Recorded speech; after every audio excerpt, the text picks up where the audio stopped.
gather round the mic, talking ham and freedom, it's all we really like. Transmission waves and laughter in the air tonight. Tune in, live free and ham, it's gonna be a sight. From the underground to your speakers way loud, live free and ham is here, watch us move the crowd. Live free and ham, we're rocking the land with a signal so strong you wanna understand. Freedom and vibe straight from the band, it's the Live Free and Ham podcast, man.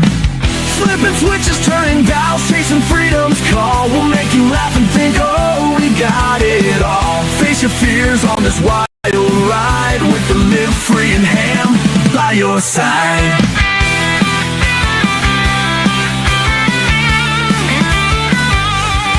Through the static and the noise, we cut right through, bringing stories and the truth, fresh and new. Buckle up and join us on this crazy trip.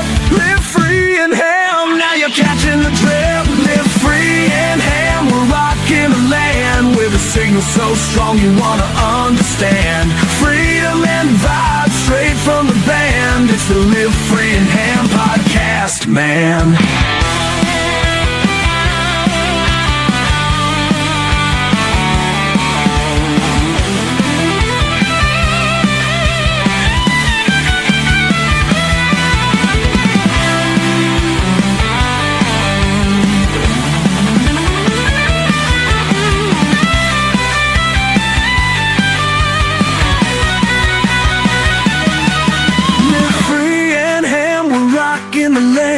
A signal so strong you wanna understand. Freedom and vibe straight from the band, it's the Live Free and Ham podcast, man. Live free and ham, we're rocking the land with a signal so strong you wanna understand. Freedom and vibe straight from the band, it's the Live Free and Ham podcast, man.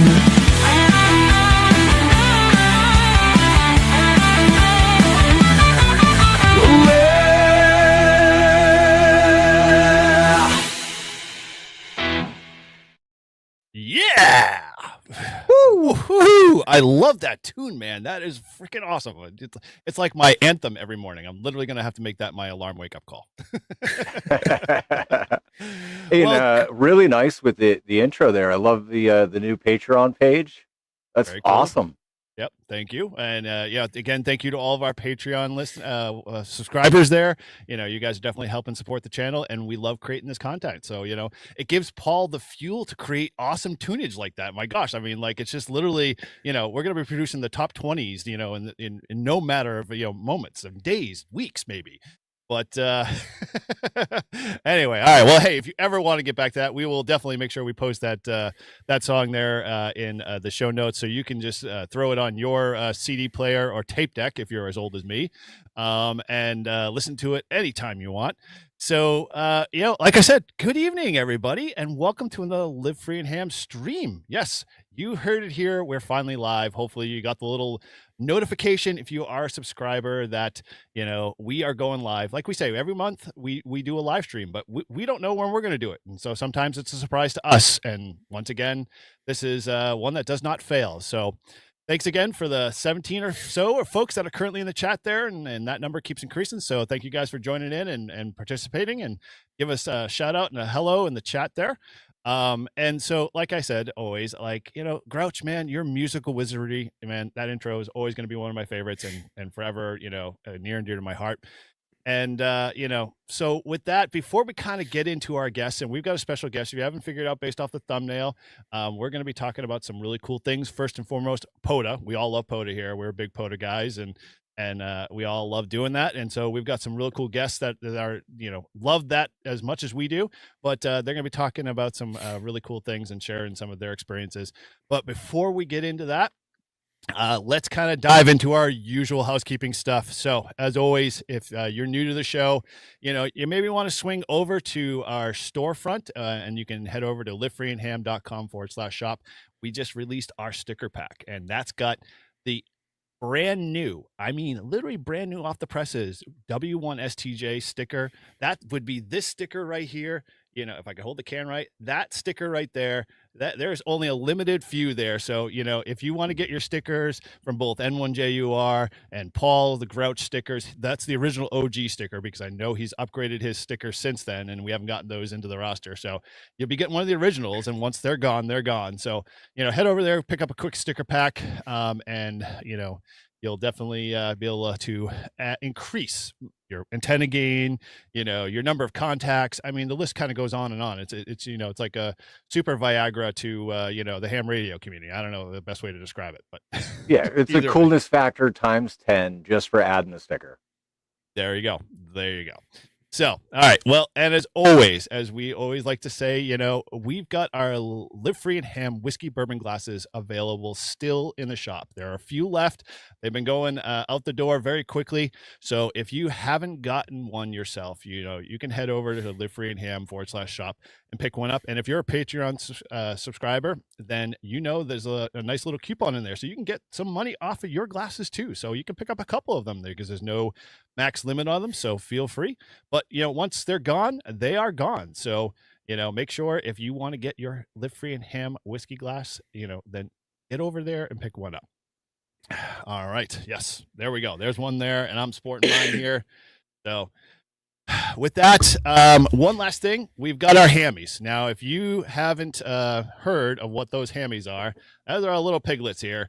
Now, these have been making their rounds on the internet, and I've been getting photos from folks that I've been gathering here that hopefully I'll get up on our website soon, from folks that have ordered these and put these out into the wild. And so if you have no idea what we're talking about, well, head over to Get Hammed. That's GETHAMMED.com. Check out that page, and you can learn more about that whole hammy project. But more so, these are sort of like, we'll call the token, ducks to Jeeps. And so with that, you as a ham radio operator can now tag another ham radio operator's car. If you happen to catch their antennas on their car and you want to just show them, hey, I recognize your 55 antennas on top of your roof. Don't know what they're all for, but I want to show that I know I recognize them. Then you can take one of these quick hammies, fill in your call sign, and show the love. So you can head over to, like I said, to getham.com, pick a few of those up. But before we get into our guests tonight, we're going to dive into our next wonderful segment that we always do, because we know everybody loves it, because we've taken surveys. We've gotten many people to, give us feedback. Apparently our show numbers fall off after we do this. So sorry for our guests that are in the show, but after we finish doing, our something extra with Todd, people just check out. So I don't know. I don't know how we can fix that problem, Todd. Maybe get your extra. Working on it. So with that, we're going to kick this off.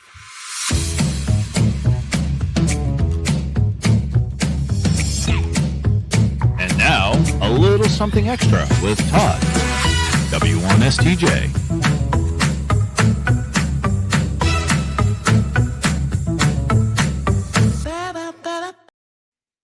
All right, well, you heard it here. This is our wonderful segment where we help Todd get his extra and help him study using hamstudy.org. So without further ado, I'm going to pass it off to our VE Quizmaster. Go ahead, Paul. Take it away.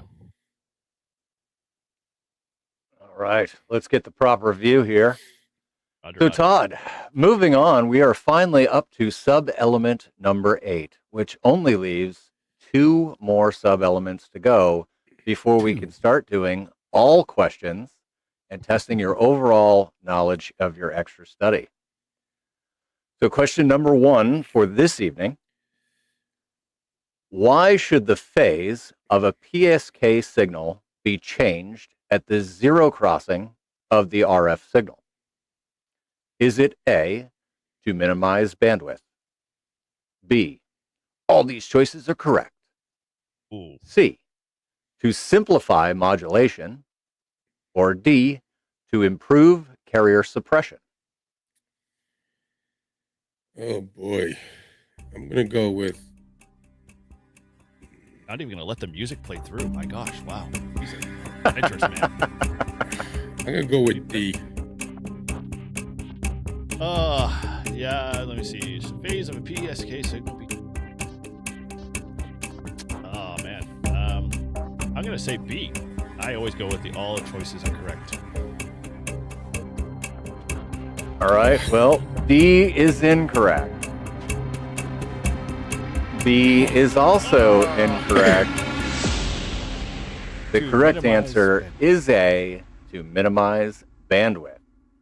You're going the wrong way! So, for your explanation tonight, triggering a signal at a non-zero crossing is instantaneous shift, locally similar to a square wave. From Fourier analysis, we know that square waves require an infinite sum of frequencies.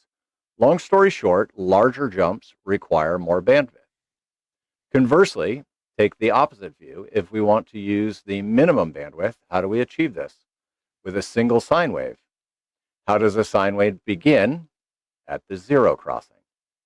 So your memory hint is 0 equals minimize. Got it. Good. All right. Question number 2. What is described by the constellation diagram of a QAM or QPSK signal? Is it A, the number of bits used for error correction in the protocol? B, how many carriers may be present at the same time? C, frequency response of the signal stream? Or D, the possible phase and amplitude states for each symbol? Music. Yes, thank you. Can I have this when I take the test? Can I have that just in my headphones? I will send you a WAV file. All right. I'm going to say B. How many carriers may be present at the same time? Constellation diagram. I got you. I'm going to go with D. Sounds nice. So you're in agreement? Yeah, I guess so. Is that what you're saying is D? No, I said B. I said D. B. So Bravo. We are not in agreement. Okay. Well, B is incorrect. Yay! Great job.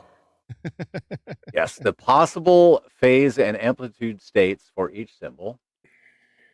And so your explanation, a constellation diagram is a 2D plot where each point of the plot represents a unique combination of phase and amplitude of a signal. The phase is measured as the angle counterclockwise from the horizontal axis to the point, while the amplitude is measured as the distance of a point from the origin. Since digital modulation schemes most commonly distinguish signals or transmitted pieces of data with unique combinations of amplitude and phase, constellation diagrams are a useful way to visualize how the information is conveyed in a given modulation scheme. And so your hint, 2 example modulation schemes used in the question are QAM, quadrature amplitude modulation, and QPSK, quadrature phase shift keying, which together contain both keywords in the answer. You'll have to study that one a little bit more. You're a huge embarrassing failure. Yep. My first day studying, I didn't do very well. Oh, that's okay. All right. For the third and final question of the evening, what is a common cause of overmodulation of AFSK signals? Is it A, excessive frequency deviation, B, excessive transmit audio levels, C, bit errors in the modem, or D, excessive numbers of retries? Sorry. And we're already getting people answering things in the chat, but you don't know, like, if it's this question or the last question. I don't even have the chat open.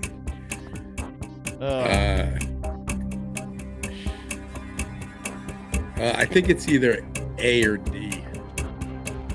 You have to pick one. I know.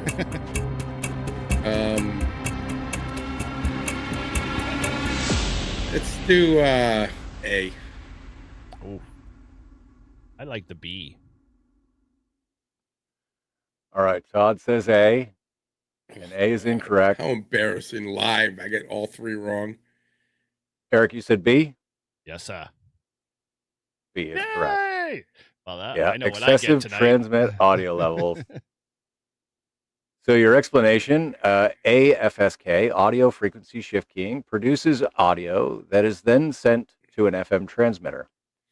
An FM transmitter modulates its carrier frequency with this audio. If the audio levels are too high, it may deviate more than the allowed specified amount from its carrier frequency, and that's overmodulation. So the, scrolls fast. The effect is to create splatter across the band, which is visible to the annoyed receivers on a waterfall plot and interferes with their signals. So try to avoid overmodulation as much as possible. Get off my lawn. Your memory aid is we're talking about audio frequency shift keying, so the correct answer is the only one that mentions audio. Well, wow. Suck! Thanks. And for Eric?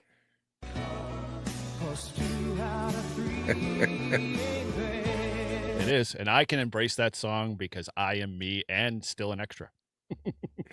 And to answer the question in the chat, apparently Chris Bricker came in a little late. Yes, this is something extra with Todd, where we test his knowledge as he's progressing through the extra exam question pool. And I'm not doing very well lately. You did fine last time. I mean, last recording, you know. I know I got 3 out of 3, and then live I go 0 for 3. Well, this was a new section. I only studied it for like an hour. Pressure. That's why we can't live stream your extra exam, because you just crack under the pressure. Yeah. Yeah, we better not. I'm going to take it, not even tell you guys. Then that wouldn't be a surprise to us. Then it just, instead of it says, it'll just say now an extra. We'll put AE in place of you. Yeah. And Chris, because you're late, you have to stay after with the VE teacher. All right. Well, as always, if you are on the journey to studying for your technician, general, or extra class license like Todd is, then hamstudy.org is an awesome resource for getting your ticket. And so if you've also recently upgraded your license, or maybe you are a new licensed technician, we want to recognize you here on our show. So make sure you send us an email or use any of our usual, man, wow, I just had a 50-year-old brain fart there. Communication methods, my gosh, today, then, it will be glad to share it with Mission you. failed. We'll get them next time. Yes, we will. So, all right. Well, in our usual format, let's do a little bit of a quick round here for what's going on in your Ham Radio Week. How are you with Ham Radio Week, Paul? You know what? Doing good, really. So I'm putting together all the bits and pieces that I forgot to bring over to the RV to get the mobile Grouch Command Center up and running. But we're getting closer and closer day by day, so that's very exciting. I'm 100% looking forward to doing the 75 ohm, testing and getting that all up and running. Very cool, awesome. Very looking forward to seeing more videos on. I assume you're putting stuff out. Yeah, the thing is unfortunately, for the time being, I'm unable to edit videos in the RV, so I got to make sure that I come home to the QTH and get my video editing in. So that's definitely going to be a priority. I'm going to make sure I set aside a couple days here this week and next week to at least get some videos finalized and scheduled out. So it'll come. Oh, very cool, awesome. Oh, okay. I don't know if I should let the cat out of the bag. Has a link gone out yet? Which link? You know what link I'm talking about. I don't.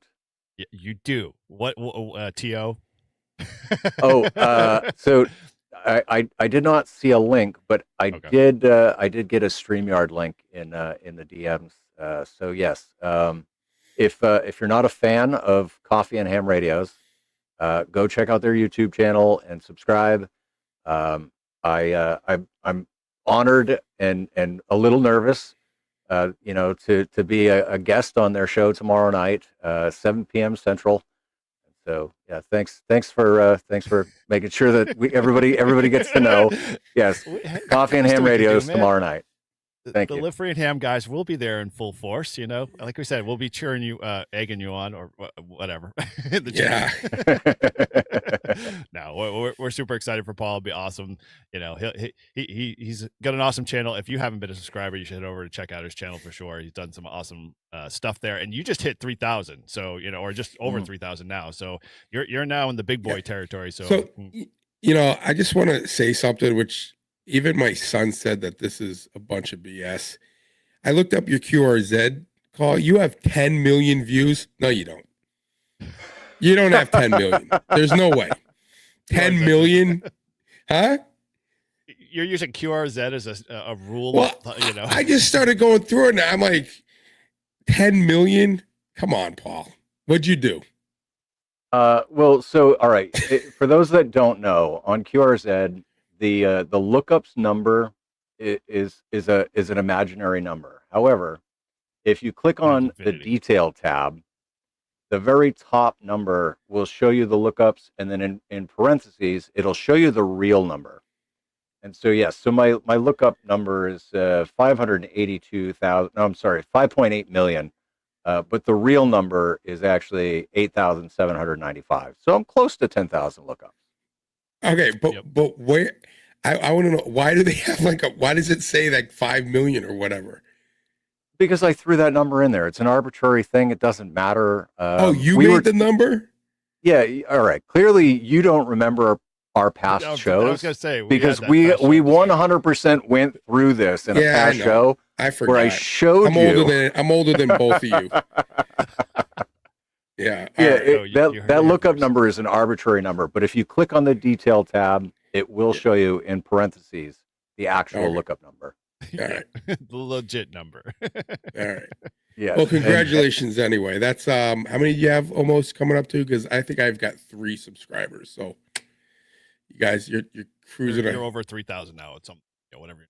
Now. Yes. That's awesome.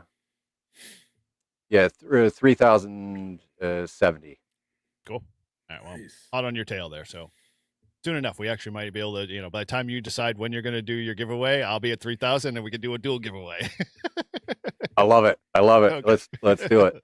There you go. All right. Well, okay, cool. Well, enough of shining a light there on Grouch there. So let's throw it over to you, Todd. How was your Ham Radio week? Oh, well, not really happening too much. I did post a little video of my condom antenna. I don't know if you guys saw that, but yeah, I thought that was an attack. Thank you. What? Eric had a heart attack. Thank you. Yeah, Eric thought we got hacked, but listen, I had to get my kid broke my antenna accidentally, and I got a new one, and I decided to get the same one, but the new one bent, it comes down. So I didn't have to take the antenna off every time I went to the car wash. And living up here in New Hampshire, this time of year, your car is covered in salt almost every day. So I try to get it washed as much as I can. So I was thinking what could I put on there? I was thinking a bag, a piece of cloth. And then I was like, oh, a bike tube. So I went to my old man's house and I said, hey, you got a bike tube? I think so. Goes down in the basement, pulls up a bike tube, cut it, throw it on the antenna, bend it over. It doesn't scratch the window. Goes through the car wash. I tested it. No problem. Pop the thing back up. We're good to go. So I did a short little video. So that's basically all I did Ham Radio, except talk on a repeater. The condom antenna, patent pending. Yeah. Works well. You could check that over at Live Free and Ham, our YouTube channel, and definitely lambaste him for creating clickbait. Yeah. No, it was a good video, man. Like I said, it threw me off when I first saw it, and I was like, oh man, we got hacked. What the hell? And then lo and behold, I'm like, no, that's Todd. He's popping his video in there. Okay, cool. Whew. All right. All good. So cool. With that, I'll pick it up. Oh, sorry. My Ham Radio week went okay. I like I said, working on a couple of videos. I finally got the last bit of my little tools in that I need to finish off my battery cables so I can get my battery box built. So that's coming soon. But tomorrow should be the release of my last section on my HF build for my truck. So if you've been dying to wait to get that out there, that'll be airing, and that'll go over all of my cool additional gear and bags and other stuff that I got in the truck. So if you're looking for that, you can check that out, and it should be going out tomorrow. But outside of that, we've been planning for this one. Been definitely looking forward to talking about our guests tonight. It sounds like it's a really cool. We're going to be talking about International Women's Day, but we're going to talk it from a POTUS kind of slant here. And I know in our club last year, I kind of got a little bit of info on this. I can't remember where I picked it up or where it came from, but we had a few ladies in our club had mentioned that they wanted to kind of do it. So we were supporting them, and they got out and maybe did a POTA themselves. And it sounds like it's gaining traction this year. So we brought on a couple of really great people. So let's bring on Shannon here, and Judy and Angela, and these ladies. Say hello. Go ahead. Hello. Hello. Hi. All right, cool. Well, we're going to dive in a little tonight. We're going to obviously want to talk to them more about POTA, because that's an area we could talk for hours on. But more so, we want to to bring some awareness to obviously something that these ladies are pioneering and starting out and doing that's really, really cool in the hobby, that I'm pretty stoked as. If my wife was actually a ham radio operator, she'd be out there doing it herself too. But maybe I can convince my daughter to get out there and participate in the event. So with that, so let's kind of we'll start there. We'll start at the high level a little bit. So, maybe Shannon, you want to kind of talk a little bit of, what the whole basis is around, International Women's Day and POTA, and kind of where it kind of came from, and we'll start there. Yeah, for sure. So it was something that I kind of thought of late in 2023. And, I was really getting into POTA, and I think ham radio is just more fun with friends. Maybe you guys agree with me. So, I wanted to do a group POTA, maybe with some other ladies in the area of where I live. And then I thought about it, and I was like, hey, why don't I just try to open this up to like all ladies everywhere, get together on the same day, and do some group POTAs. And, especially for maybe more experienced people, helping out newer people that maybe haven't tried a POTA before. Maybe they don't have a portable radio. They would be able to get together with some friends and kind of learn what it's all about. And it just kind of grew from there. I made like one post about it on social media, and people started picking up on it and contacted me about it.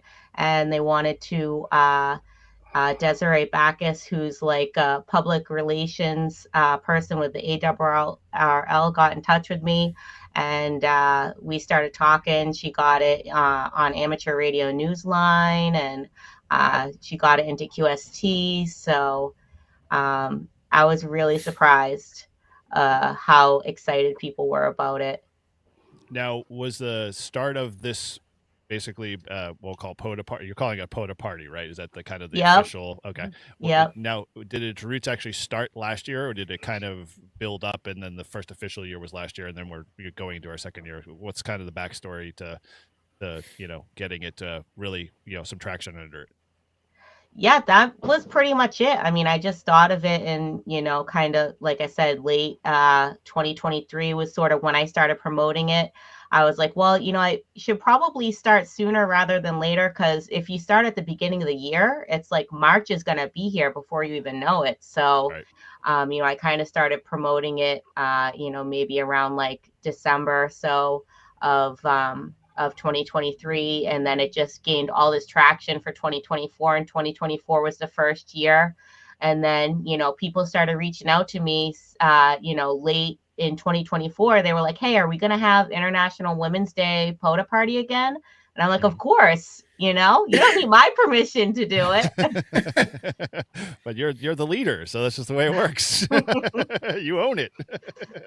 Yeah, so, I guess it's kind of my baby now. So Very cool. And so Judy and Angela, how did you guys kind of get involved in it? Did you just start, hearing about it and just jump in, or you guys kind of spearheaded in your group, or kind of what's your backstory? Maybe start with Judy. Okay. Yeah. Several of the our ham group here in our community had several women in it, and we picked a local park, Parker Dam State Park, and like I always like to say, I picked it because it has heated restrooms in the middle of winter, and all YLs can appreciate that. And I posted it on Facebook, and we started collecting. So we ended up with 5 ladies last year, and awesome. Angela's coming again. Angela comes from New York here, so that's how it happened. That's cool. Okay, so Angela, your first year was kind of share that experience a little bit. Obviously, did you also head down to Judy's neck of the woods when you did it the first year, or is this your first year doing it? Yeah. Last year was my first year with Judy, and I did it with Judy. Judy and I met in other POTA events and stuff. So when she posted that she was doing it, I was like, I jumped right in. We're like, it's only about 3 hours for us, and we go down that way all the time into the Pennsylvania. So I was like, yeah, I'll go to this, and we would now meet up all the time. Very cool. Awesome. Okay. So, so this year's obviously the second annual year for all you guys in doing this. What's kind of, have you gotten a lot more interest just in general from people? Like, I mean, Shannon, you were kind of sharing that a little bit. What's it look like this year for you guys? Well, we were talking earlier about how this year it looks like maybe we're going to have some snow on the ground. So, so we'll see how it goes with that. But, I'm still planning on being out there, even if I have to activate from my car. As my most important thing is just, get on the air, have fun, encourage other women to get on the air, and don't be shy. That's one thing I hear a lot. As Judy mentioned, we're in a lot of the same Facebook groups that are sort of directed towards women in ham radio. And so many women say that they have mic fright and they don't know what to say. And POTA just makes it so easy because you don't really have to worry about sitting there and rag chewing or talking too much about your station, because maybe you don't know that much about your station yet, because maybe you're just new. So, just kind of learning to listen, give the signal reports. Now, would you guys normally encourage, obviously first time, say YLs in general that were, they may not have done POTA before, to just try to find a local event to them and go just, observe, or would you, select the opposite and say, hey, jump in and try it out and have fun? Oh yeah, I would definitely say, like, why observe? Definitely, go if you hear about an event in your area, which, I've been telling people, like even telling, men, if you have wives, sisters, girlfriends, mothers, daughters, even just tell the people in your club, maybe they know other YLs that are in the club. Get together and, let that new person get on the mic for a little bit and call CQ and see what it's all about. Now, Shannon Judy or Angela, how are you guys? Do you have something a little bit more formalized? You're going to have more people this year at your events, or, kind of what's that? Describe to us a little bit what that looks like. I thought we had a pretty good turnout last year.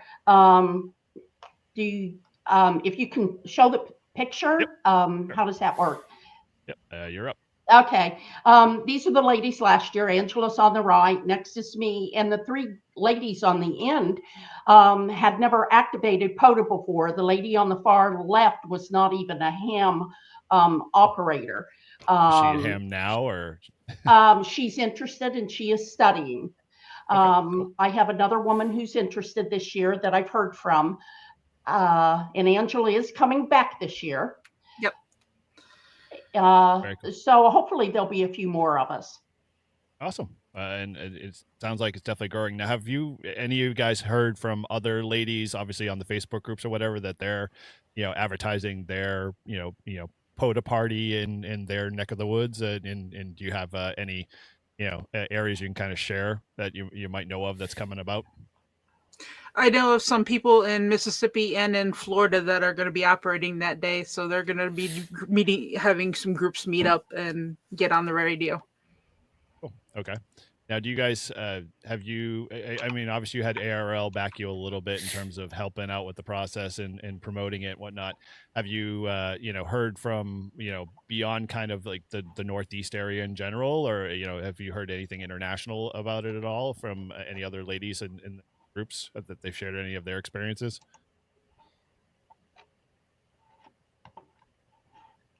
Not me. I bet Nope. that's Shannon's area of expertise. That's totally okay. Shannon, have you heard anything at all from other ladies from their stories or their setups outside of say the Northeast in general, or you find it's just mostly centered to us? No, definitely people across the country. I did remember hearing about some international stations last year as well. I'm very in touch with a YL in India, actually. Her name's Bharati Devupali, and she does a lot to get YLs on the air where she is in India. And she was actually just traveling in the US this past year as well. Oh, very cool. Okay, awesome. Now, before I kind of segue a little bit, guys, Paul, you got anything? Todd, you want to throw in? Well, so just for everybody that's joining us and everybody that's going to watch this in the future, right? So that they can reach out to you or wherever they can find information, right? Where can we tell people to go to get signed up or get more information? Yeah, for sure. So they can always email me, kc1oht@gmail.com. Super easy to remember. But there is a Facebook event, International Women's Day, YL POTA Party. And I can drop that link in the chat if that works I'll add those for you guys. Very cool. So, Paul, Todd, do you have anything you want to throw at him, or? No, I think it's a great. I mean, I think it's great that you guys get together, and I think it's really pretty cool that you've got someone in India that you're communicating with who's kind of helping kind of spread the word, worldwide. That's pretty awesome. Now, in terms of the whole, is it okay to call it a program? Because in essence, it's kind of like a little grassroots thing for you guys right now. Are you kind of looking to expand it to make it bigger in its nature, or are you just kind of like feeling it out and figuring out where you want to go with it over the next couple of years? Shannon? Yeah, I mean, I would definitely be happy if it, becomes bigger over the years for sure. Mm-hmm. Now, do you guys, so if say a YL's listening and they want to kind of jump in, obviously it's on the 8th. What do you guys have a set time you're running to? So if people wanted to work you or work the stations, is there a specific like kind of syntax or or is it just basically kind of just treat it like a regular POTA activation? So I always said it's just anytime on March 8th from 0 local time until 23:59 local time. But people get so stressed out about that. Even last year people were like, well, why don't you do UTC, because everything in ham radio is UTC. And to me, I'm like, you guys are just making it way too complicated. It's not a contest. You don't have to submit your logs to me. It's just about going out there and getting on the air and having fun. So as long as you guys got out there sometime on the 8th, and as long as you made a few contacts, as long as you had fun, then that's what it's all about to me. So you don't want to turn International Women's Day into like a field day for women? I mean, it could be. I'm not saying no to that. All weekend. Right. Well, that'd be very cool. Yeah. So, all right. Well, it sounds like, for most in general, like that weekend is obviously going to be very busy. Hopefully there's no major solar flares or anything like that to impede communications, but all the better for folks to get out there and just have some fun. Do you how do you guys usually do your operation setup? You running multiple stations? Like obviously Angela and Judy, you guys had a couple of ladies all show up for your event. Did you guys run multiple stations? What's that kind of look like for you? Because obviously I'm sure a lot of our listeners are like, what are they running for gear? I want to know. Okay. Well, in my case, because it's winter here, I have my igloo ice fishing hut that I use for POTA. And with my little buddy heater, we didn't really need it. 4 of us were in my tent, and Angela has a great setup in her camper. And we had a pretty good time. It's like, please stand by for the next operator, please stand by. So there were 4 of us, and Parker Dam is a twofer with the Shannon State Forest. And we had one gentleman, the bands weren't, 20 was starting to fade, and we had one gentleman that one of us got, and by the time we passed it, the signal was lost. And he came back a little bit later, and he says, there's 4 of you. He says, I have to get all of you. So, I mean, we had a really good time and laughing, because they're not used to getting 4 YLs at one time. No, that was great. That was a blast. And a twofer. That's a pretty good contact right there. Yeah, it was. So now, how many contacts do you remember how many you made on that day? I think don't we made remember. 150. Yeah, at least. Yeah, at least. That's awesome. Yeah, and so what mode do you guys primarily use? Just phone, or you guys mix the CW and phone, or? Well, I'm single sideband phone, and what was nice about our operation is none of the other ladies that were in the tent with me had ever done POTA before. So not only they got used to the headphones, although we had the mic, and I use the program I use is N3FJP. So they got to see how that works. And just learning how to talk on the radio, especially if you get a pileup, what's a good way to handle this? How do you do that? So I think they learned a lot, and I know at least one of them is now doing POTA activations. Awesome. Now, in the camper, I was also doing SSTV. I was sending out POTA certificates on the SSTV. Very cool. Nice. That is a mode that is always forgotten by a lot of, like, even during field days, a lot of times, like, SSTV, I got to do that. Yeah, it's a lot. I like doing it when you can take a picture at your event and then send it with your call sign included. That's so much fun. That is a very cool mode. Now, do you guys do any other of the digital modes at all? You guys FT8 users or JSA calls or any of that? When the bands are poor, I'll do FT8 just because it'll get me my successful. Yep. Very cool. Now, should Eric tell you guys what he does when the bands are bad? No, come on, Eric. Tell him. That's my tail question. I've got to follow up to that. We'll dive back into that. I promise I'll go back. Oh, come on. But all right, you're gonna make me go to my question pool already. All right. Well, so I was gonna say, we all know that in general, when a YL gets on the air, their voices always punch through the pileups all the time. My question to you guys is what do YLs use when they're on the air, when they want to punch through, a regular pileup? It's like, do they turn up the cuteness factor? I don't know. Like, I'm curious. I do adjust the radio to give myself a higher pitch if I need it. All right, you heard it here. Shannon, any tips or tricks that you might throw at that? No, they do say the YLs get like 10 dB of gains. So, sometimes it works, sometimes it doesn't. But Yeah. For my daughter, her first experience with field day, she was told that, and she got in front of the radio, and nobody responded to her.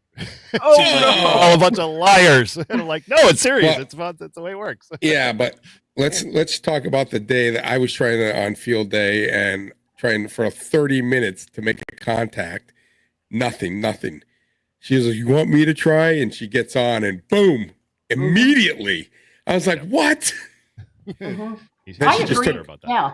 Then she just I- took over the station, and she was going for it. Yeah, my do husband that- always says that's not fair. Mhm. Yeah. Yeah. Well, We do that tell sometimes. your if- husband. Tell your husband he needs to use a recording of you, and it's gaining that edge. because that is what Eric does when he can't make contacts and the bands are break bad. glass. He has a Break recording of his daughter.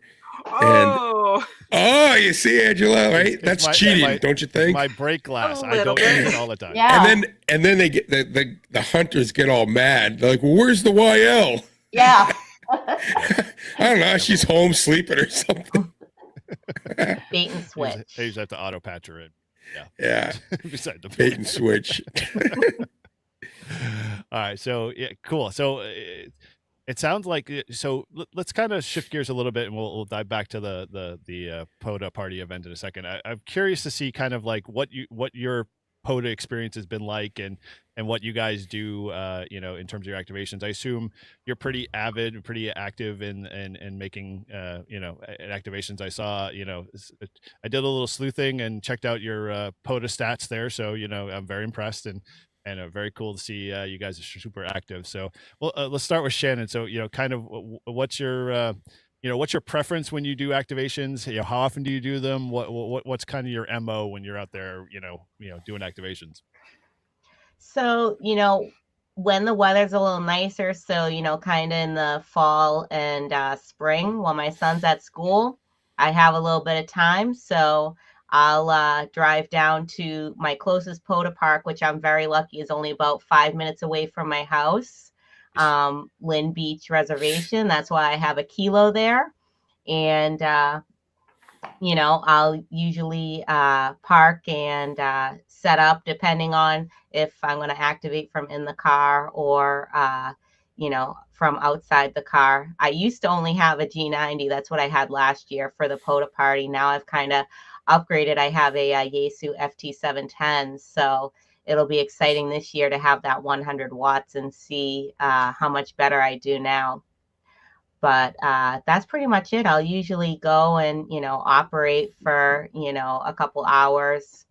And, depending on the band conditions, like last year at the POTA party, I had 135 contacts within about 2 or 3 hours, I think. And that was with the G90, 20 watts, doing SSB. There you go. See, there's the magic mix right there. That's the perfect storm. YL, 20 watts and a great antenna. You're pulling in that many content. I struggle sometimes when I'm out doing my 1 or 2 hour activations to maybe even pull 70 in some cases. So very jealous of the numbers there just alone. So Angela, we'll start with you, Angela. So kind of what's your MO, and when you activate, what do you prefer, and what do you run?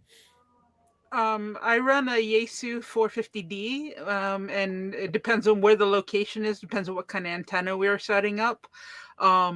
Matt's asking me to send him a recording. Oh, that's my husband there. He's listening in. So we run multiple different types of antennas, and he's usually running CW as I'm running voice. So we are trying to not compete with each other. But we're out every weekend, so we do lots of POTA and lots of different places. But I'm not a big person to sit down and call CQ a lot. I do a lot more hunting than I do calling CQ. But I did do some CQ this past a week ago, and I did do quite well. I got like 70 contacts in an hour, so it was really kind of cool. That's more than one a minute. Oh yeah, it was crazy. I was like, this is crazy. It was 20 meters, so 20 meters is always really good at that time of day, so it was really nice. But we go out camping all winter long, and just we have a lot of fun out there, and we'd like to go a lot of different parks. So that's one of our things. Now, do you guys fight over the radio time or no? No, we each have our own radio setups because we found we can't share. There we go. Secret We success each to have our marriage own right there, antenna, folks. our own radios. We each have a 450D, and we have our own sizes of the camper and everything. There we go. There we go. That's the perfect marriage. Yep. Very cool. Awesome. Well, 450D was my very first radio, so I have a very close affinity for that radio. Love it. Love it. I It's a passed it great on to POTA a radio. ham down in Florida, ham down in North Carolina, and he's having a ball with it. So, it's in a good home, but it's a great radio. It was awesome to Good. learn on. So yeah, you've got a special place in my heart with that one. Oh, cool. So, Judy, how are you with your setup? What where do you play? What's your MO? Okay. I typically I have a Kenwood radio, and I have it in a really nice case along with an amplifier. I have a little bit of problem hearing, so that really helps, especially when I use headphones. My husband always drives. He doesn't like the idea of me going into the parks by myself, even though I have a concealed carry permit. So I call him my antenna guy. Assistant. Yeah, I typically operate 100-watt single sideband. And my antenna is an alpha hex antenna, which I absolutely love. Okay. I will operate always single sideband, typically starting on 20 meters, switching over to 40. I like to try some of the other bands, 10, 17, 12. And then I like to get a lot under my belt, like typical activation. I want to at least get 150 if I'm going to be out. Sometimes I get 200, 300, depending, 70 in an hour, kind of like Angela.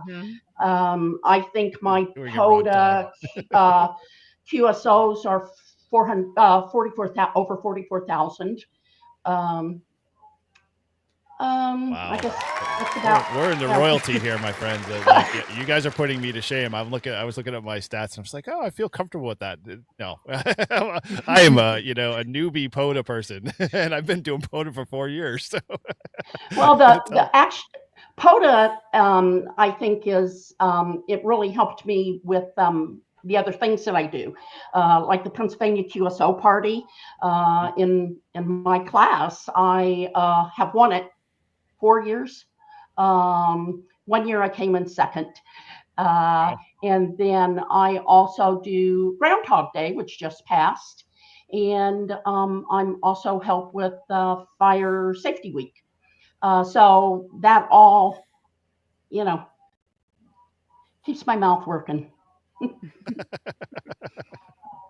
Now, have you tried any other modes, or you just primarily just sideband only, and that's kind of where you go? I can do FT8.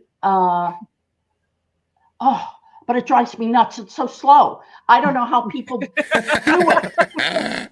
Yeah. Yes. Well, when you're pulling 70 contacts in an hour, yeah, of course it's slow. It's slow and it's boring. So the only time I do FT8 is when I'm working from home and I'm doing paperwork. I can kind of do it on the side and make contacts. Besides that, it's like staring. I mean, we did do, what was that? The FT8. What was that game we played? Oh, FT8 bingo. No, FT8 off. The FT8 off, which was, I think it was on Thursday. And yeah.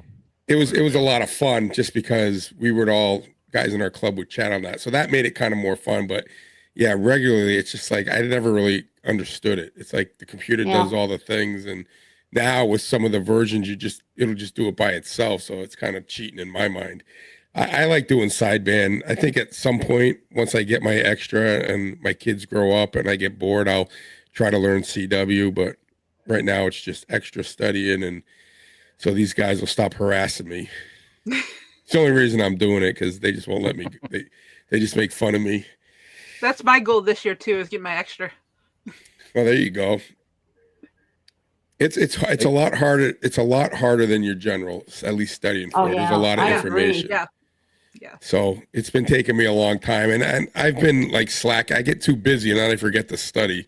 So I'm really trying to crack down now, and I did an hour today, and obviously I didn't do long enough because I got them all wrong. You get cracked under pressure. Oh, Yeah, I agree. Hamstudy.org is how I got my extra. Yep. It's an awesome study tool. It really is. you know what I love about it is that you can have the question mark. So if you get it wrong, it'll pull up like right away, and you can see.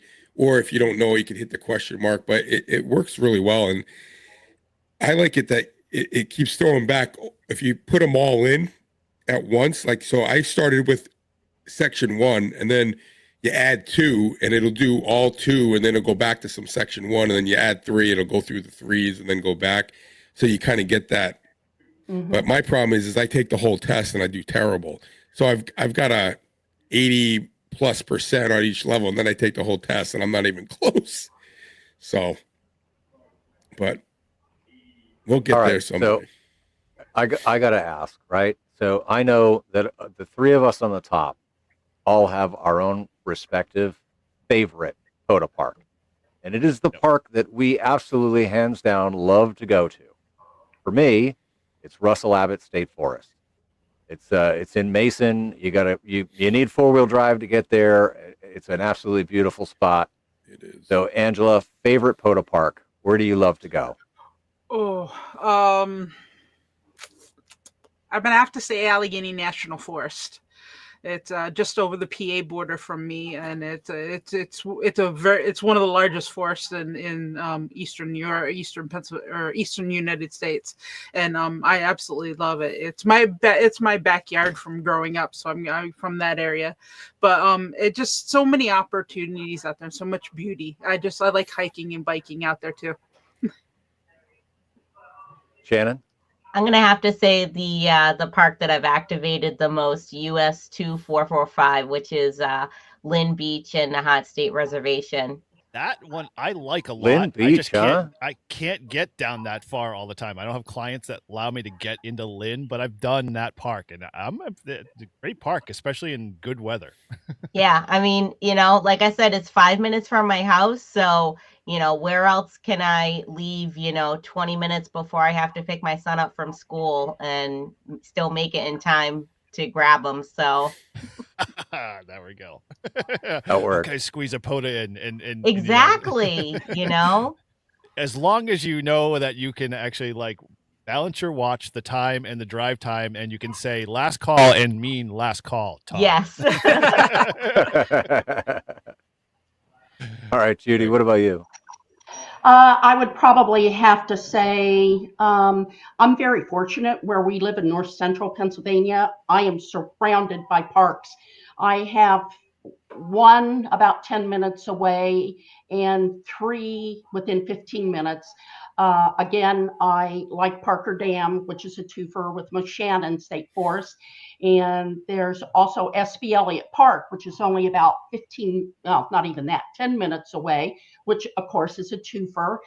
There's several state game lands around me, but because Moshannon State Forest is a twofer with both SB Elliott and Parker Dam, I have over 8,000 contacts at that park. And again, the heated restroom is a winner for me. There's nothing worse than traipsing to an outhouse in the snow. So I would say both Parker. The only thing I don't like about Parker Dam is there is no signal there. So you can't spot yourself. It's the only thing I don't like about it, but it's a nice park. But you already have the advantage. So once you just get on the air and start calling, it's like it's already in the bag. It's like you'll get on the RBN in a matter of a couple of seconds. So, so cool. All right. Yeah. All right. So I gotta go ahead. You got one. Fire. Okay. So one more is it tails off of what Judy was just saying, right? So now I know you said you use AC Log when you did the International Women's Day, but when you go out to your parks, are you on Polo? Are you using hammers? Are you using N3FJP? What are you using? We'll start with Judy and go backwards. I use N3FJP. I All the love time. it all the time. Okay. Shannon? You guys are going to think I'm crazy. I log on paper. Oh, I log on paper and then I come home and I transfer it into Hammers. Wow, we have a friend that we need to connect you up with. Tim KC1QDK. I don't know if he's in the chat there at all, but him and his wife go out and do POTA parks and stuff like that. And they're in Manchester, and he will not. He has yet used a logger yet that I've seen him go to first. He always goes to paper. Honestly, I've heard so many people when they're doing POTA and then they're like, oh, wait a minute, my logging program is frozen. I can't log anything. Or, people lose their whole POTA log because Hammers messes up. I feel like I can write faster with a pen and paper than I can type people's call signs in to Hammers. So, and when you're getting those, 70 contacts an hour, like Angela said, I've definitely experienced that where I've counted up my number of contacts and I'm like, oh my gosh, I had more than one contact a minute here. Yeah. Which is very impressive. Yeah. What do you use, Angela? I have been using Hammers for a while until I just recently got into Polo. I met Marcus. The guy, Marcus. I met Marcus at Hamcation. The last 2 years, and he's really got me into the Polo. It's an awesome app. The ease of use and the interconnectivity with POTA and how it spots and everything. I just really enjoy it. That's what I use. I love it. I used Hammers and then I switched. So Eric just sort of touched on something that he said very quietly that I don't think anybody else heard, but about his handwriting. And I have definitely, yes. So even though I do log on pen and paper, sometimes I do go back and I look at it and I'm like, wait a minute, what was that call sign again? All of my call signs would be I have had to learn to make sure that I mark my V's and my U's very carefully, my O's and my zeros. And sometimes I'll even write next to it if the person tells me where they were from, so that when I do go back and look it up, I make sure that it matches up. I went to Catholic school and my handwriting was bad because the nuns would whack me on the wrists all the time. So the rulers. Yep, there are the rulers. That's part of the reason. Part of the reason I like N3FJP is I have it set up. As soon as you enter the call sign, it pulls up their first name, and it also tells me what state they're from. So I like being real personal with it, and I'll say, hi, Gary, call them by their first name, and if they tell me what state, they give me their QTH, and if what I'm seeing on my screen does not equal what they have told me, then I will question them. Maybe I heard them wrong and I have a wrong call sign in there.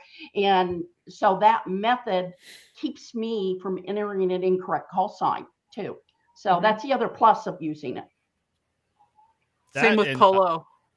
Polo's got a nice note section. So like the Polo feature I really love a lot is that if you keep adding logs to Polo, it actually pulls into the old log. So if you worked a previous contact in another log, when you type it in again, they're like, oh, you've worked this person before. And I'm like, oh, okay, cool. And my memory is just garbage. So I can never remember who I worked unless it happens to be someone that has like a call sign that like kind of like has a melodic rhythm to it or something like that I remember, and they say it in a funny way that you remember, like, oh yeah, like I have one guy, Bruce, can't remember his call sign now.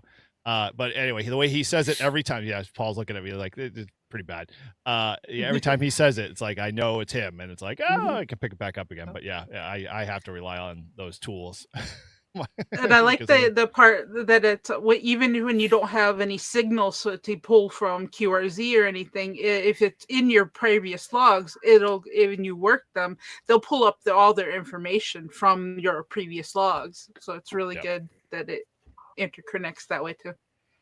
I like on Polo how if you're what I like to do is sometimes either when I'll start hunting, so I'll go through the logs and see who I can hear and where the best spot is, and And I normally do that at the beginning, and then I call CQ, and then maybe at the end I do it.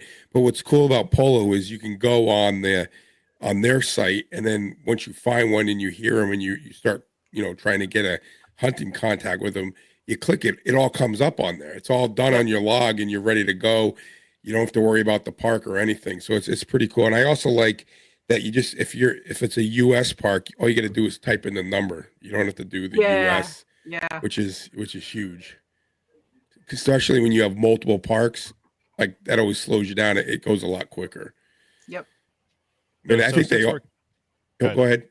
I was gonna switch gears a little bit because I'm curious to see what you guys have for favorite antennas. But if you want to finish your thought, go ahead, Paul. Todd, I keep doing that. No, that's fine. No, I think all the logs, they all have, everyone has their preferences. I use the one Judy uses as my log for my main log at home, at the QTH, and I import everything into that one. So I just use the, the other one just when doing POTA, or if I'm away from my whatever I'm doing. If I'm not at the QTH, I use that, and then I just import everything into the main one. All right. So I got to ask, what's the favorite antenna? Because everyone's got one, and I know you have probably many, but what's your favorite go-to? What do you guys use when you're doing your activations? Start with Angela. I'd say probably my most used one is my Chameleon end-fed random wire. Okay. My most used go ahead. Oh, sorry. Why? I'm curious. Because I can use it on any band. I can be switching around and doing it. I'd like to use like some of the more obscure bands, like 15, 12. And so I like to go some of those smaller bands, and I get some more overseas that way. I get the Europe and Asia and stuff like that. So I like the versatility. Yeah. Yes, that too. Shannon, go ahead. What's your favorite? So mine is really weird. I use Hustler antenna coils actually that I got from a swap. Guy sold me I think it was 10, 15, 20, 40, 75 and the triple mast for like $40. Wow. And so yeah, exactly. That's what I'm saying. So I use that with like the MFJ triple magnet mount on the roof of my car. Mm-hmm. I usually put the 10, the 15, and the 20 coil on there. And with the G90, I was able to tune up, 12 and 17 with that. It doesn't do quite as well on the FT710, but most of my antennas, most of my contacts that I get, I start at 10 meters in the technician portion of 10 meters. And sometimes I don't even get off of that. Wow. Good place to start. Yeah, that's my favorite. Miles, I'm still on. we got a future, YouTuber in the midst there.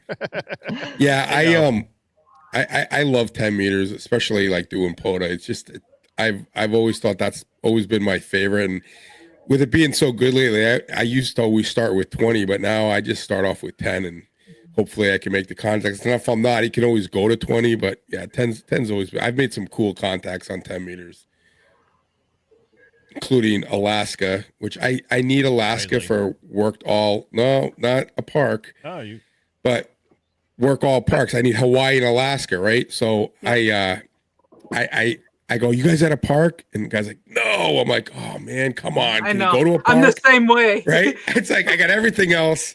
I got Montana. I only need Alaska. So I'm going out to California next month to see my brother's turning 50. So going out for his birthday party for a long weekend. So I figured if I'm out in California, even if I can set it up in his backyard, I have a really good shot at making Hawaii or Alaska. So that's my goal. There you go. Hopefully, we'll see. So, Judy, what's your go-to?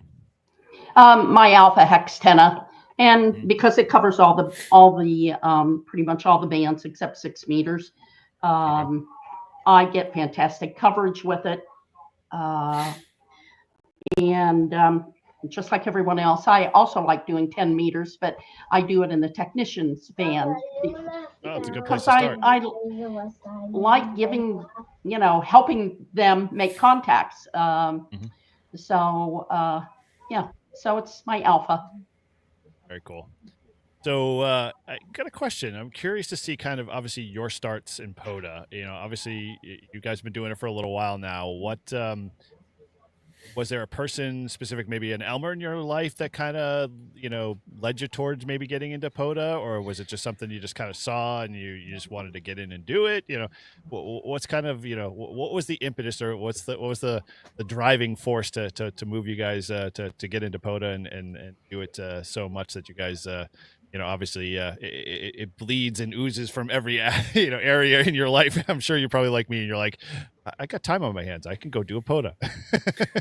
So we'll start with you, Shannon. What was did you have a mentor or something in your life that kind of dragged you there, or you just jump right in? Yeah, so my mentor is actually in the chat right now, if he's still in there.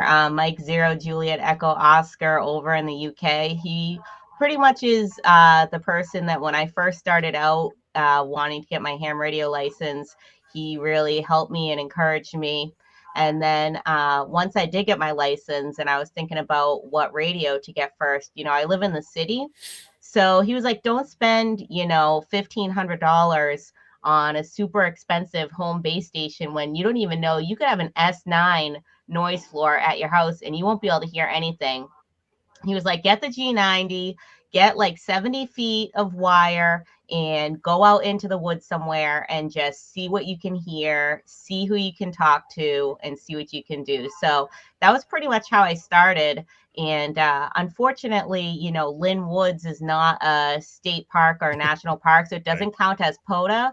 But it was still a great place to go and play radio. And then, once I kind of got more used to that, and I found out more about, actual POTA, I started looking up, where there were different POTA parks around here. And I found, the Lynn Heritage State Park there. And I actually, the part of it that was included in POTA was really small. It used to be just the Lynn Heritage State Park.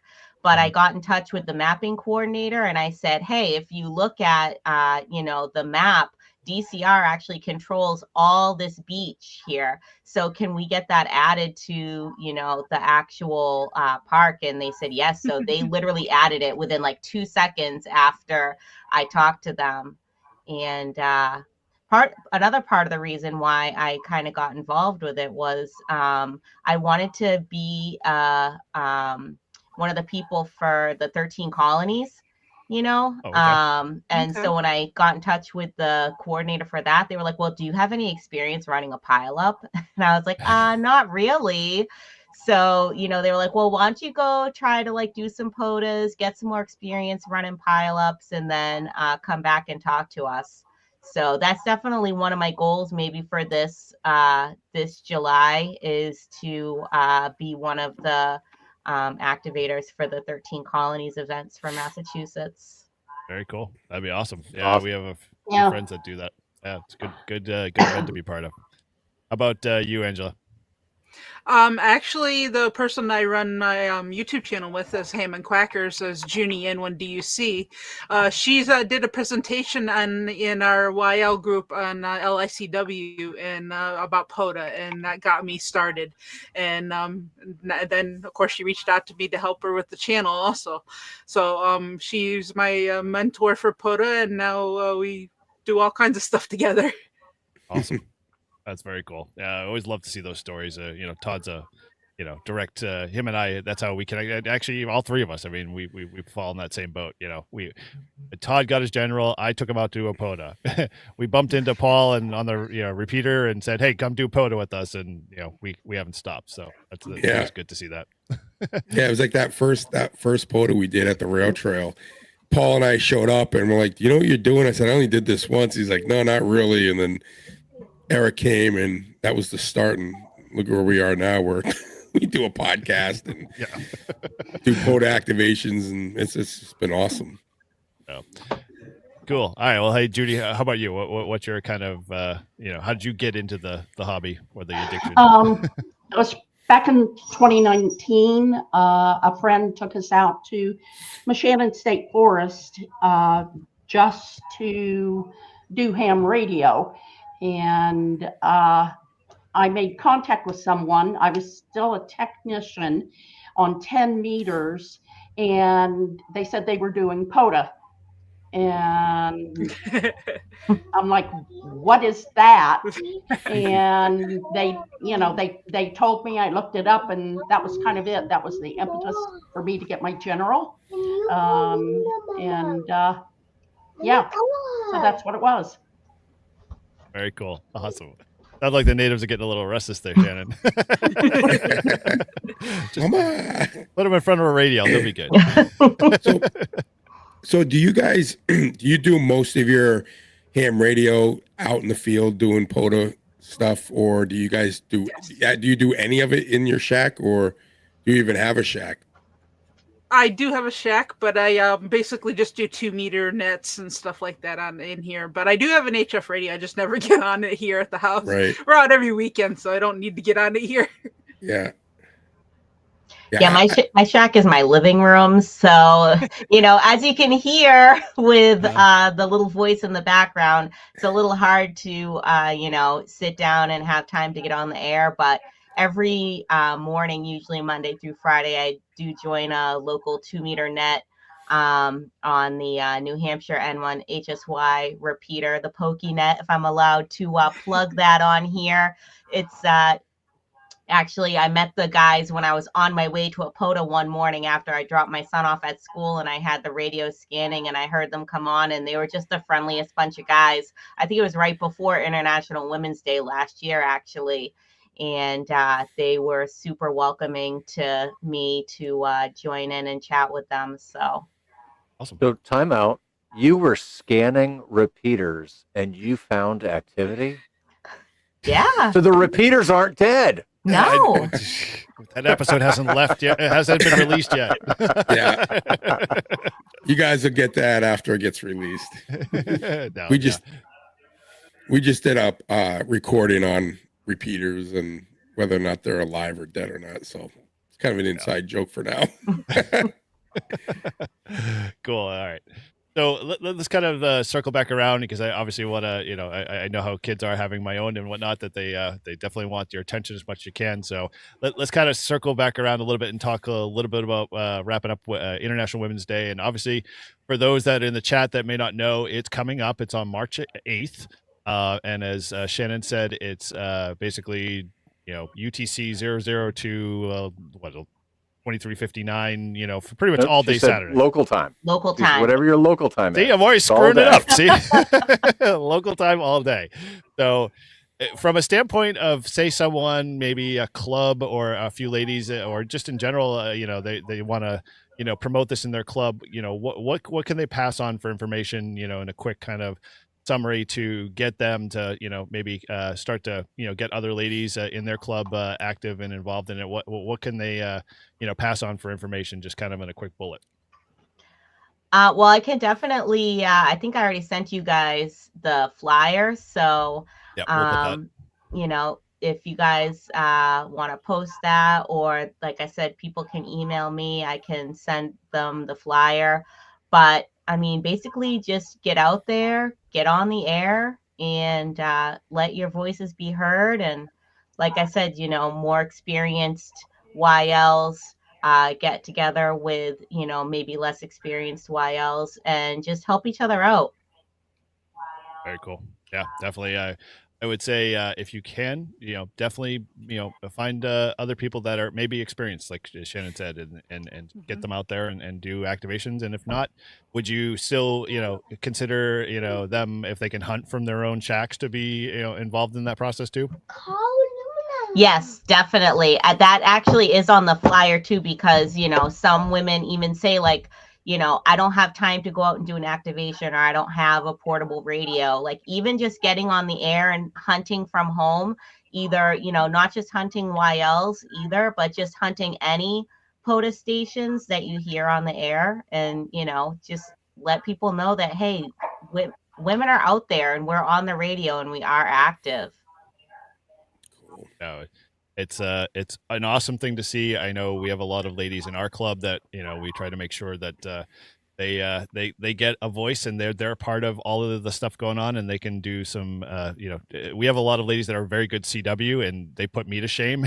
And I just sit there and go, yeah, all I hear is bleep bleep bleep blah blah blah, and they're like, yeah, they can do 20 words a minute, and it's like they're just phenomenal in that sense. But they're very active. They love doing POTA and just in general playing radio, so it's always awesome to see, and always makes the hobby that much better to have you guys obviously in it, but instead of a whole bunch of old white guys.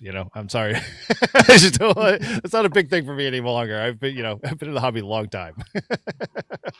So all right, cool. So let's wrap this up. I usually like to do tie this up a little bit, but I thought we should do a little bit of a speed round. And so what I'm going to ask you ladies, and we're just going to throw 5 kind of quick questions at you. And it's basically a speed round. So, I'll give you a this or that kind of scenario, and you got to answer very quickly off the cuff. No reason, no explanation needed. And it's all around POTA. So, we don't have to worry about going too far off the beaten path there. But we'll start with, Judy, and we'll work across to Shannon and end with Angela, and see kind of where we go. So this will hopefully be a little eye-opening. I'm curious. All right. So first question we'll start here for a speed round is, do you prefer, when you're doing POTA, winter, spring, or summer? Spring or summer is kind of the same thing, but yeah. You missed fall. Fall. No, I didn't. Okay, then spring. If you're not going to take fall, spring. Because every woman likes fall. I don't like. It's just a guarantee. Okay, so Judy, you said spring. Okay, what about you, Shannon? Spring. Spring. Okay, Angela. I'm gonna have to say summer. Oh, okay, good. Yeah, I'm a summer person too. I'm born in January, so I hate the cold. All right, next one. If you could only do one, would it be an activator or hunter? Oh, activator. Activator. Okay. I'm gonna say hunter. Wow. Okay. But from a park. So it's park. Oh, yeah. Okay. That's good. Okay. Yeah. So I can tell by Judy and Shannon, you probably love the pileup. Yes. Yeah. So, that's definitely a thing of an activator. All right. So next one's antenna related. If you could have only one, vertical or wire? Wire. Okay. Wire. Wire. Yeah. Good. Yeah. We're all in the same boat there. All right. Next one is, if you could only operate in one mode, would it be operating the car or on a park bench? Oh, park bench. Ooh. See, Shannon's in New England, so she knows. I think She's like, I'm gonna have to say car, just in case if the weather's bad. Okay. You got the AC, right? You could run on the AC. Okay, cool. All right. And the last one, as I always ask, QRP or QRO? QRP. Yeah, QRP. Okay. Wow. It depends on what you're calling QRP, Nope. though. Either or. QRP is 20 watts or less. 20 watts or less in my book. QRO is 100 watts or more. I'll say QRP. Okay. Mm-hmm. All right. Yeah, it takes, you guys do have the benefit of, when you call out there, you're guaranteed to get somebody to pick you up. But when I run 20 watts, it's like I suffer badly for a long time before it happens. I rely heavily on the spotting page. So cool. I did one whole activation without realizing it was on 10 watts. Wow. Oh, That's my awesome. gosh. And how many contacts did you net? Probably about 50. Jeez. That works. Oh man, boy, I should turn my POTA gear and get new gear. I think we should start hanging out with them and go to We're parks. gonna have to Get some more contacts in there. Shannon's in, she's in Massachusetts. Which you come up to New Hampshire. We've got a POTA meetup coming up in the spring. We'll have to, Oh, really? Because yeah. I haven't activated a park in New Hampshire yet. So. Oh yeah. Me either. I New Hampshire's not Yeah. that far from New York, so You especially, Angela. I keep forgetting you're in New York, and I'm in Pennsylvania's not terribly Buffalo. that I'm the far, west. Judy. I'm the west Okay. side, but I can do it. So, hey, I got one other question. Have you guys ever done like a rove? Mm-hmm. I did a 9-park rove last year. Where'd you do it at? North Central Pennsylvania around State College. Oh, cool. Yeah, including state game lands. Once Pennsylvania brought all the state game lands, there are over 330 state game lands. We only had like 56 state parks, and that was our total. So achieving all the state parks in Pennsylvania used to be a reasonable goal, but then they brought all 330 plus state game lands into the POTA system, and now, no way. There you go. Yeah. And hold my beer. Yeah. I'm going to show you better. Is a rove considered only in one day? Yeah. Yes. It's Oh, a full shoot. 24-hour Zulu day. So, yeah. I did a 2-week trip to Florida, and we did a different park every day. Oh, dude, that would have been awesome. We did that. I did that on the way to South Carolina, and I hit parks in every state except Pennsylvania, which I'm kind of bummed at. But very cool. Shannon, have you done one? I have not done a rove. Well, you live close enough that Eric and I did one. I think it was 2 years ago now. Has it been that long, Eric? About 2 years. Yep. But you start working up the coast from Massachusetts to Maine, there's parks like every 10 minutes. And you're right on the beach. And we worked 10 meters all day, and we're booming into Europe. We had a guy follow us every park from, I think he was from Italy, right? Was he Italy? Oh, I believe it. Yeah. So it was fun. It's really fun. If you can we did it in either October or November. It was a rare day. It was like going to be 80 degrees. So we both took off work and said, screw it, we're doing this. And we were planning on 9 or 10, but we only got 7. One of them was closed off because they were doing something, right? You're going to blame that one that was closed off. You couldn't say QRT. Every time we got to 10, I was like, we got to go on. And you couldn't say QRT to move on to the next park. We had to wait till you clean up the 15 or so people that were asking to, make contact with us. So, yeah. That, all right.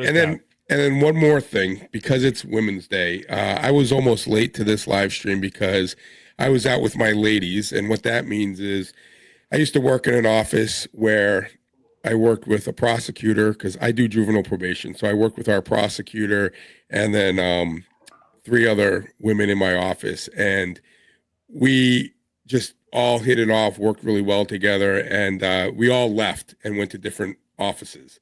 So we try to get together as maybe once a year, twice a year. So I was out to dinner with them. So I wanted to give them a shout out. So it's Steph, Krista, Vanessa, and Candace. And I'm the only guy. So when we go out to dinner, I look like a stud because I got all these beautiful women hanging out with me. And I asked my wife, I said, you want to come with me this time? She's like, no, you'll just talk about work crap, which is true. But I told them, I said, I got to leave because I got to get on this live stream. And they wanted me to just give them a shout out. So I don't know if they're on here watching or not, but wanted to do that. Since it's Women's Day, I figured it's appropriate. Yep. Very cool. All right. Well, so to kind of wrap things up here a little bit, if any of our listeners wanted to reach out to any of you guys about either, activating a park, learning more about POTA, maybe meeting up with you, what's the best way they can reach out to you? And we'll start with Judy. My best way is probably on QRZ. My email is there. It's a very long email, so I'm not going to give it to you here, but it's on QRZ. Just email me. Awesome. All right. How about you, Shannon? Yeah, I mean, I'm good on QRZ too, and my email address is on there. Like I said, it's just kc1oht@gmail.com. Really easy to remember. So anyone is welcome to reach out to me, get more information about Women's Day. And if they're in the area and they want to meet up for a POTA, then we can definitely try to make that happen. Cool. Yeah, that would be awesome. All right. How about you, Andrew? Same thing, QRZ or N3A or N3ARB@gmail.com. Okay. They're both good. We also have your YouTube channel that you do with N1DUC that we'll throw there in the link there too. So go check out some of that content with Angela and Judy there. And and all the ducks, everyone knows the ducks, they're very famous, so I don't need to say anything more than that. It was great to have you guys on. It was so awesome to talk about POTA. And Shannon, and even Angela, we are going to have you guys up to New Hampshire and have you experience our parks up here. But when we have that POTA meetup, we'll send it your guys' way, and we'd love to have you guys come and hang out and play some ham radio up in New Hampshire. Definitely, I'd love it. Awesome, cool. All right, well, with that, guys, as always, please make sure you like and subscribe. And, if you haven't joined our Discord, you can always head over there. Our links in our show notes, as always, but it's always on our website as well. And you can find all of our cool, great merch at livefreeandham.com/shop. And if you want, you can always send us a review or send us questions or anything via our SMS link. Or you can use our lovely number, which, you might as well run that, wonderful bean footage there real quick there, Paul. You've got your finger on the button. Live free and ham, you know you can. Join the fun, be the biggest fan. Call that number and lend an ear. Live free and ham, it's crystal clear. From morning blues to midnight snack, they've got the scoop, never looking back. Stories, news, and quirky bits. It's the podcast that's full of hits. So live free and ham, you know you can. Join the fun, be the biggest fan. Call that number and lend an ear. Live free and ham, it's crystal clear. Yes, Chris, that is a real number. You can call and leave us a voicemail. I promise you. We will play your voicemail on our next episode. So, yeah, it's not a spam, and it's definitely not a prank call. So, once again, Paul with the amazing, musical, numbers there. So, cool. All right. Well, to wrap it up, as always, you can support our show, as always, through Patreon and Buy Us a Beer links. And those are all located in our show notes. And if you want to reach out to any of our hosts, you can always head over to livefreeandham.com. And as always, from all of us, and including all these great ladies here, and POTA and Women's International Day, thanks again for listening. And from all of us, 7-3 from Free and Ham. 7-3. 7-3.